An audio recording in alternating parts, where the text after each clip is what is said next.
کہہ نہیں سکتا کہ جی میں اپنی مرضی کا بندہ الیکٹ کرانا چاہتا ہوں. یہ بڑے بنیادی سوال ہیں، اور اگر یہ بنیادی سوال کا ہم نے جواب نہیں دیا اور ہمیں نہیں ملا تو پھر آپ اسی بھیڑ بکریوں کی طرح ہنکائے جائیں گے جس طرح صدیوں سے جس کے اوپر ظلم ہوتا ہے، اگر وہ ظلم کے خلاف آواز نہیں اٹھاتا، آواز کے بعد اپنا ہاتھ نہیں اٹھاتا، تو اس پہ ظلم ہوتا رہے گا.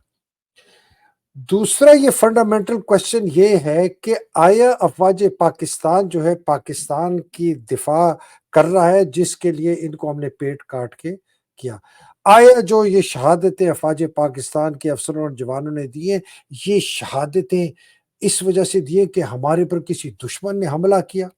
یہ بہت فنڈامنٹل سوال ہے. یہ میں دوسرا فنڈامنٹل سوال پوچھ رہا ہوں. تو میں ذرا آپ کو تاریخ بتا دوں اور بار بار دہراتا رہوں گا کہ یہ اس قسم کا ڈرامہ، اس قسم کا جھوٹ، فریب، فراڈ آپ کبھی پھر سے بیچ میں نہ آئے. اور یہ تاریخ ہے، یہ میں نہیں کہہ رہا، آپ خود جا کے کر لیں. 1965 کی جنگ ایوب خان فرد واحد نے فیصلہ کیا کہ 1965 کی جنگ کریں گے. ہم بتایا جاتا ہے کہ ہندوستان نے 6 ستمبر کو ہمارے اوپر ایک بہت ہی پیچھے سے آ کے ہمارے کھوبا چورا کھوبا ہمارے کمر میں. ایسی بات بالکل غلط. جنوری 1965 سے لے کر 1 ستمبر 1965 ہندوستان کے حملے سے 5 دن پہلے تک 5 دفعہ ہم نے ہندوستانی پر حملہ کیا. ہم نے ٹینکوں کے ساتھ ان کے ساتھ جنگ کی، ہم نے آرٹلری کے ساتھ ان کے ساتھ جنگ کی. ہماری پوری ایک ڈویژن جو ہے اس نے ان کے اوپر ہلا بولا 1 ستمبر کو، جس کو آپریشن جبرالٹر اور گرینڈ سلیم کہتے ہیں. پھر جا کے 6 ستمبر کو تو جو پنگا ہم نے لیا، انگلی ہم نے کی، اور جو بیچارے ہمارے پھر جوان اور افسر شہید ہوئے، وہ اس لیے شہید ہو کہ ہم پر ہو دشمن نے حملہ کیا، یا ہم نے دشمن کو پنگا لے لے کے انگلی دے دے کے اس کا حملہ کروایا اور پھر ہمارے لوگ شہید ہوئے. یہ بہت کلیئرٹی سے آپ سمجھے. یہ شہادتوں، ان کا خون، ان بیواؤں کا، ان ماؤں کا، بہنوں کا، بیٹیوں کا، اولاد کا خون جو ہے وہ ایوب خان کے ہاتھ رنگے ہوئے ہیں. اس پہ ہندوستان فوج کو ذمہ دار نہ ٹھہرائے، ایوب خان کو ذمہ دار ٹھہرائے. فرد واحد کون سی پارلیمنٹ نے اس کو اجازت دی؟ کس نے ریفرینڈم اس نے کرایا کہ جی میں ہندوستان کے ساتھ جنگ کرنا چاہتا ہوں اور یہ ہماری وجہ ہے؟ کون سے ہندوستان نے ہم پر حملہ کیا چوری سے؟ بکواس. 5 دفعہ حملے کیے ہم نے ان کے اوپر، جنوری 1965 سے لے کر 1 ستمبر 1965. پہلی بات. دوسری بات، 1971 ملک 2 لخت ہو گیا. 50,000 سے زیادہ آپ کے فوجی جو ہیں وہ قیدی ہو گئے ایسٹ پاکستان میں. قتل و غارت ہوئی. آپ نے بھی بہت زبردست زیادتیاں کی ہیں بنگالیوں کے ساتھ. کم از کم ہم نے 3 لاکھ بنگالی مارے ہیں، کم از کم، اگر اس سے زیادہ نہیں. اور بنگالیوں نے بھی آپ کے ساتھ بڑی زیادتی کی، آپ کے فوجی افسروں کے ساتھ کی، لیکن بہت کم تعداد میں. تو میں تعداد کی بات اگر کریں، ہم نے جینوسائڈ کیا ہے بنگالیوں کا. جینوسائڈ کیوں کیا؟ ایک فرد واحد یحییٰ خان نے فیصلہ کیا کہ میں اسمبلی کا سیشن نہیں بلاؤں گا. کس کے کہنے پہ اس نے کہا؟ بھٹو کے کہنے پہ. ذوالفقار علی بھٹو نے اس کو کہا تم نے نیشنل اسمبلی کا سیشن نہیں بلانا ڈھاکہ میں، اور تم نے پاور ہینڈ اوور نہیں کرنی عوامی لیگ، جس نے 167 سیٹیں جیتی تھی نیشنل اسمبلی میں، کلیئر میجورٹی. ایک فرد واحد نے، ڈکٹیٹر تھا. تو جو قتل و غارت پاکستانی افواج کی ہوئی ہے 1971 کی جنگ میں، چاہے مشرقی پاکستان میں چاہے مغربی پاکستان کی، جو ماں بہنوں بیٹیوں کے بھائی خاوند بچے اولاد باپ شہید ہوئے، اس کا خون یحییٰ خان کے ہاتھوں پہ.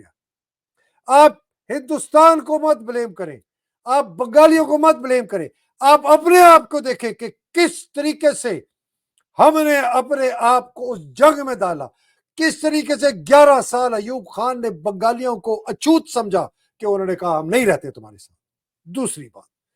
تیسری بات، افغان جہاد.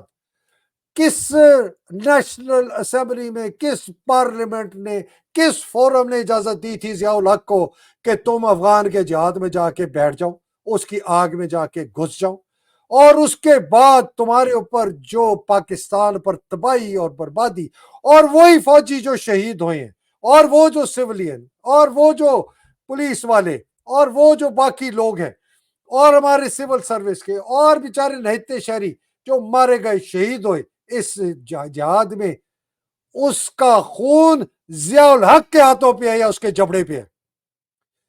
یہ آپ پھر یہ مت کہیں کہ جی ہمیں افغانی فلانے نے مارا، اور ہمیں فلانے روسی نے مارا، اور ہمارے اوپر جو کلشنکوف کلچر آیا اور ڈرگ کلچر آیا اور یہ آیا، یہ جی پاکستان میں لا قانونیت ہو گئی جی، بڑا برا۔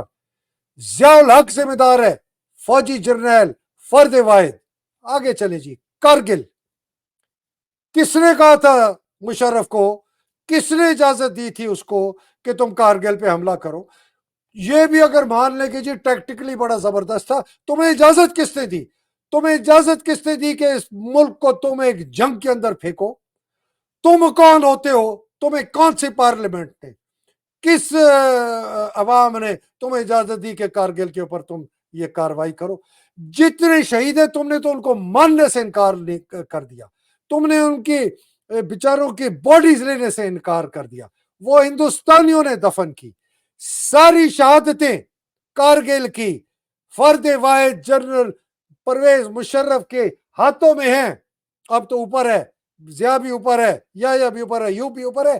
یہ گناہ ان کو آپ نے ان کے گناہ نہیں بولے، یہ شہادتیں، یہ جو بیوائیں ہوئی ہیں، جو بیچاری مائیں اپنی لختی جگر ان کے لے کے گئے، جن کے باپ اس میں جنگ کارگل کی جنگ میں شہید ہوئے، ساری کی ساری ذمہ داری پرویز مشرف کی۔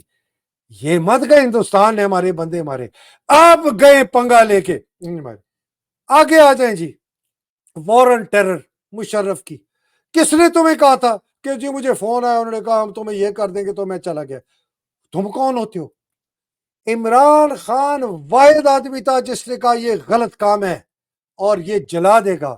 افغان جہاد میں ضیاء جب گیا، ایئر مارشل اظہر خان واحد آدمی تھا، اس نے کہا کہ نہیں کرو، اس کو کہہ دیا جی یہ غدار ہے، اس کو کہہ دیا تو طالبان خان ہے، اب بھگتو۔ یہ جو تباہی مچائی ہے پاکستان میں، جو کہتے ہیں جی ہم نے بڑی شہادتیں دی ہیں، اوے الو کے کمینوں اور گھٹیا ترین غلیظ چھیچڑو، یہ تمہارے غلط فیصلوں سے تم نے نادان بیچارے ہمارے سپاہی، این سی او، جے سی او، حوالدار، فوجی جوان افسر، لیفٹیننٹ کپتان، میجر شاہد کو شہید کروایا۔ ہمارے پر کسی نے حملہ نہیں کیا، آج تک نہیں کیا۔ ہم نے پنگا لے کے اپنے آقا کا آپ بیل مجھے مار، اور ہمارے جوان، اور تمہیں تو کچھ ہوتا نہیں ہے، تم تو لاکھوں کروڑوں اربوں پلاٹ لے کے پاکستان میں رہتے ہو، پھر باہر چلے جاتے ہو، پھر عیاشی کرتے ہو، پتہ نہیں کیا کیا کرتے ہو، اور کہتے ہو جی ہم نے، اور ان کی شہادت پہ، ان کے خون پہ تم اپنی سیاست کرتے ہو۔ اب غزوہ اسلام آباد کر لیے، اسلام آباد پہ قبضہ کرنا چاہتے ہو، پاکستان پہ قبضہ کرنا چاہتے ہو۔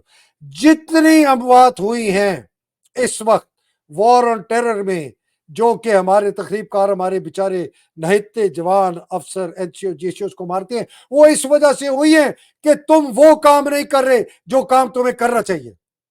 تمہارا فوکس سیاسی میدان ہے، تمہارا فوکس پاکستان کا دشمن نہیں ہے، تمہارا فوکس پاکستان میں تخریب کرنے والا نہیں ہے، تمہارا فوکس جو مولز ہیں را کے، اسرائیل کے، موساد کے، وہ تمہارا فوکس ہے ہی نہیں۔ تمہاری اہلیت ہے وہ رہی نہیں کہ تم ان کو پریمپٹ کر سکو۔ یہ ساری شہادتوں کا ذمہ دار باجوہ اور عاصم منیر ہے۔ انہوں نے اس فوج کو جو رہی سہی تھوڑی بہت کسر رہ گئی تھی، اس کی ماں بہن کر دی، اس کی ایسی کی تیسی کر دی ان لوگوں نے۔ یہ پاکستان پر قبضہ کرنا چاہتے، امیجن کریں ہم غزوہ ہند کی بات کرتے تھے، یہ غزوہ اسلام آباد ہو گیا۔ دیکھیں جی، عاصم منیر ایک غیر قانونی اور غیر آئینی آرمی چیف ہے، اس کے تمام احکامات غیر قانونی اور غیر آئینی ہیں۔ یہ اس نے اور اس کی پوری فوج نے اور میں نے، ہم سب نے قسم کھائی تھی کہ ہم افواج پاکستان اس ملک کا دفاع کریں گے، اس کے آئین کا دفاع کریں گے, اس کے قانون کا دفاع کریں, اس کے لوگوں کا دفاع کریں گے, سیاست میں حصہ نہیں لیں گے اور قانونی احکامات مانیں گے. ہم نے اس تمام عہد کی خلاف ورزی کی. اگر آپ نے پاکستان کو بچانا ہے تو آپ کو یہ فیصلہ کرنا ہے کہ آپ اس پاکستان کو ان بھیڑیوں کے ہاتھ میں دیں گے یا آپ پاکستان کو ایک ایسے راہ پر لائیں گے جس پر لوگوں کی منشا ہو. جو میں نے پہلا فنڈامنٹل کوسچن آپ سے کیا تھا, پہلا فنڈامنٹل کوسچن یہ ہے کہ میں اس ملک کا فرد ہوں, اس ملک کے اندر جو حاکمیت ہے وہ اللہ سبحانہ تعالیٰ کی طرف سے مجھے سپرد کی گئی ہے, میں اس حاکمیت کو استعمال کر کے اپنی مرضی کے لوگوں کو الیکٹ کروں گا فری اینڈ فیئر الیکشنز کے تحت. وہ چاہے اچھے ہوں چاہے برے ہوں, میں چاہتا ہوں کہ وہ میرے باغ دوڑ میرے ملک کی سنبھالے. اگر وہ کل غلط ہوں گے میں ان کو نکال کے باہر پھینکوں گا. یہ فنڈامنٹل کوسچن ہے, اس میں فوج کا کوئی عمل دخل ہے ہی نہیں. یہ بکواس ہے کہ جی یہ ایک ادارہ رہ گیا ہے, یہ مضبوط ادارہ ہے, یہ جی اس کے اندر تنظیم ہے, اس کے اندر ڈسپلن ہے, یہ ملک کو بچائے گا. کون سے الو کے چرخے یہ کر کے چٹو پٹو ٹٹو مٹو کرنل بریگیڈیئر جنرل زندگی میں سوائے بوٹ پہننے کے, بیری پہننے کے اور اپنی بیلٹ باندھنے کے اور پلاٹ کھانے کے اور غلط کام کرنے کے اور انتہا سے زیادہ کرپٹ اب ہو گئے, یہ سنبھالیں گے ملک؟ یہ ان زنائی شرابیوں کو نواز شریف, شہباز شریف, آصف زرداری, فضل الرحمان کو ہمارے پہ مسلط کر کے یہ ملک کو سنبھالیں گے؟ سوال ہی نہیں پیدا ہوتا. یہ میں پاکستان کی یوتھ کو کہہ رہا ہوں, یہ آپ کو نہیں جینے دیں گے. یہ صرف اپنے آپ کو بچا رہے ہیں, یہ صرف اپنا اقتدار بچا رہے ہیں. یہ فوجی جرنیل اور یہ فوج کا ادارہ اور یہ آئی ایس آئی اور یہ نواز شریف, آصف زرداری, فضل الرحمان, سارے آگے پیچھے کے یہ سبھی چٹے پٹے کے وہی ہے جو آپ سمجھ رہے ہیں میں کیا کہنا چاہتا ہوں. ان سے آپ کو کوئی خیر کی امید نہیں.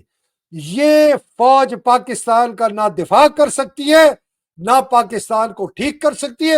پاکستان کو ٹھیک کرنے کا اس کو ٹھیکہ دیا کس نے؟ یہ ہوتے کون ہیں کہ یہ آئیں اور کہیں جی ہم ٹھیک کریں گے؟ آصف منیر ہوتا کون ہے ایپیکس کمیٹی میں بیٹھنے کا؟ یہ ہوتا کون ہے کہنے کے لیے کہ افواج پاکستان اس کی معیشت ٹھیک کرے گی پاکستان کی؟ اور تم ہوتے کون ہو؟ تمہیں کس نے یہ قانون اور آئینی دیا ہے اتھارٹی کہ تم یہ کرو؟ کس نے دیا ہے تمہیں؟ کسی آئین میں نہیں ہے, کسی قانون میں نہیں ہے. تمہارا کام ہے فوج کا, اس ملک کا دفاع کرنا صرف ملٹری پوائنٹ آف ویو سے. تمہاری ایجنسیوں کا کام ہے کام کرنا صرف ملٹری پوائنٹ آف ویو سے. اس لیے میں کہتا ہوں یہ فوج کینسر بن چکی ہے. جو لوگ کہتے ہیں کہ میں فوج کے خلاف, ادارے کے خلاف, کون چاہتا ہے کہ اس کی فوج اچھی نہ ہو؟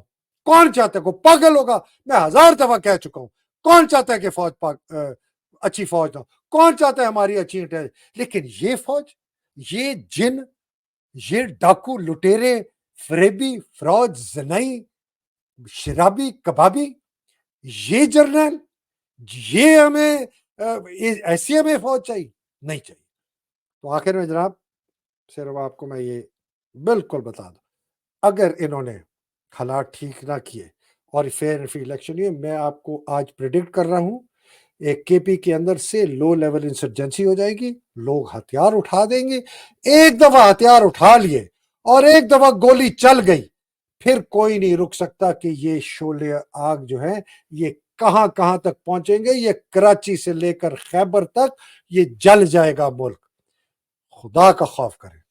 اللہ سبحانہ تعالیٰ آپ سب کو, دیکھنے والوں کو سب کو حفظ و امان میں رکھے, پاکستان کو اپنے حفظ و امان میں رکھے, پاکستان کی حقیقی آزادی کی جنگ لڑنے والوں کو حفظ و امان میں رکھے, پاکستان کی حقیقی آزادی کی جنگ میں جو بیچارے شہید ہو گئے اللہ سبحانہ تعالیٰ ان کے درجات بن کے, جو مصیبتوں میں ہیں, قید میں ہیں, ہماری خواتین, ہمارے بیچارے لوگ, بچے, بوڑھے, عورتیں, عمران خان, ان کو اللہ سبحانہ تعالیٰ اپنے حفظ و امان میں رکھے. پاکستان زندہ باد, پاکستان پائندہ باد. الہی آمین. السلام علیکم. خدا حافظ.